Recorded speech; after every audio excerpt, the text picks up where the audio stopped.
Yang menjadi persoalan berikutnya adalah kita ini sering merespon kalau ada kerusuhan. Ketika diajak bicara baik-baik kan tidak pernah ditanggapi. Ketika ada kerusuhan di sana sini, akhirnya kan kita meresponnya. Sekarang kita tanya, apakah mahasiswa yang menyampaikan tuntutan itulah yang diterima atau karena kerusuhan di mana-mana? Faktanya karena kerusuhan di mana-mana baru minta maaf, baru memperbaiki, baru dipecat, baru nonaktifkan dan seterusnya. Meskipun istilah nonaktif masih diperdebatkan ya. Nah, saya khawatir kita punya tradisi bangsa ini mau merespon kalau itu ada huru-hara. Tapi ketika ada orang baik-baik tidak mau meresponnya dengan baik-baik.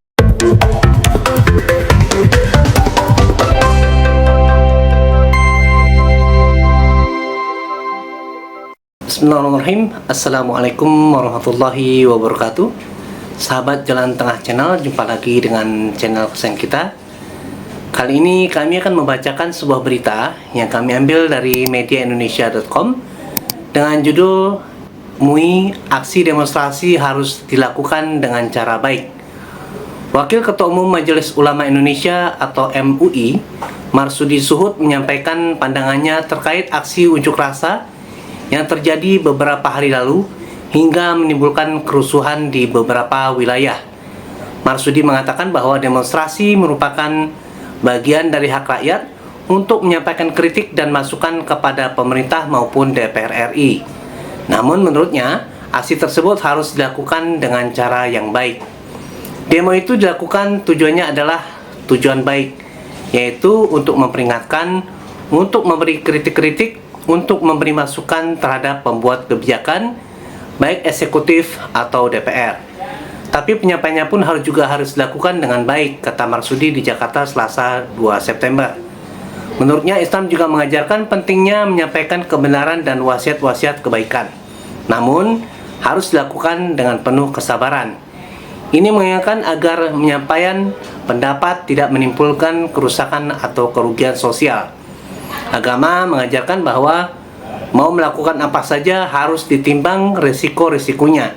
Jangan sampai ada mudaratnya, ada risiko-risiko yang bisa mengakibatkan kehidupan bangsa bernegara ini pecah dan menjadi kurang produktif, ujarnya.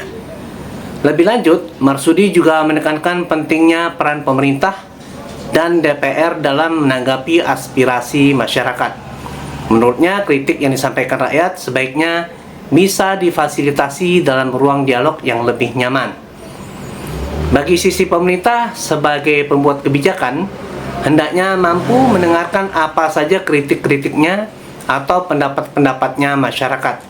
Itu akan lebih baik jika ada forum. Ketika ada mahasiswa atau siapa yang menyampaikan pendapat, itu dibikin saja forum, kemudian diterima di tempat yang enak dan ngopi bersama sambil guyonan kan malah lebih enak, tuturnya. MUI pun berharap seluruh elemen bangsa bersama-sama dapat memperbaiki yang masih kurang dengan cara yang baik.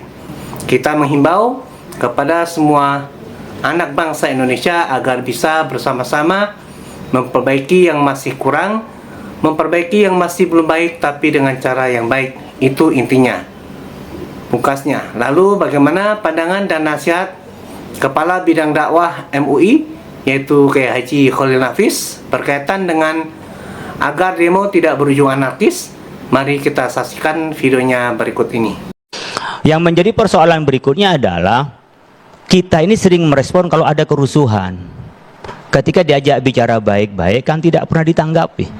Ketika ada kerusuhan di sana sini, akhirnya kan kita meresponnya. Sekarang kita tanya, apakah mahasiswa yang menyampaikan tuntutan itulah yang diterima atau karena kerusuhan di mana-mana?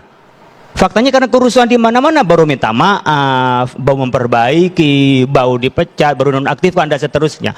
Meskipun istilah nonaktif masih diperdebatkan ya. Nah, saya khawatir kita punya tradisi bangsa ini mau merespon kalau itu ada huru-hara.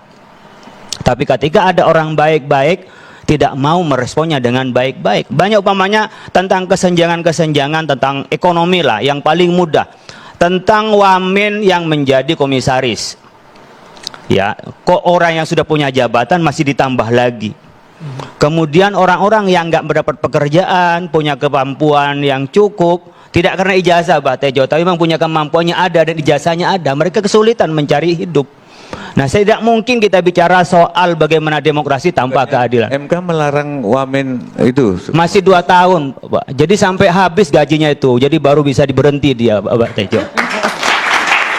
Lanjut Pak Kiai. Menurut saya kan tidak masuk akal lah memberikan keputusan 2 tahun baru berlaku itu, Pak. Kalau mau bicara keadilan, keputusan sekarang ya 3 bulan lah, 6 bulan paling lama. Kalau 2 tahun di mana? Ini contoh yang terkecil lah tadi kalau bicara soal mau ini membentengi, mau demokrasi. Kalau orang lapar demokrasinya apa, Pak?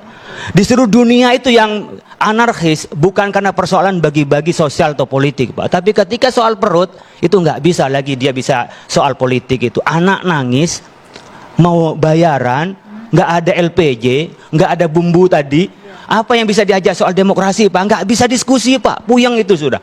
Dan itu yang bisa melahirkan anarkis. Maka ketika krisis ekonomi, ketidakadilan ekonomi berimbas juga pada ketidakadilan politik dan sosial, pasti negara itu kacau. Oleh karena itu kita berharap ini jangan menjadi kebiasaan kita bahwa tuntunan mahasiswa yang baik-baik itu tidak didengar kecuali kalau ada kerusuhan.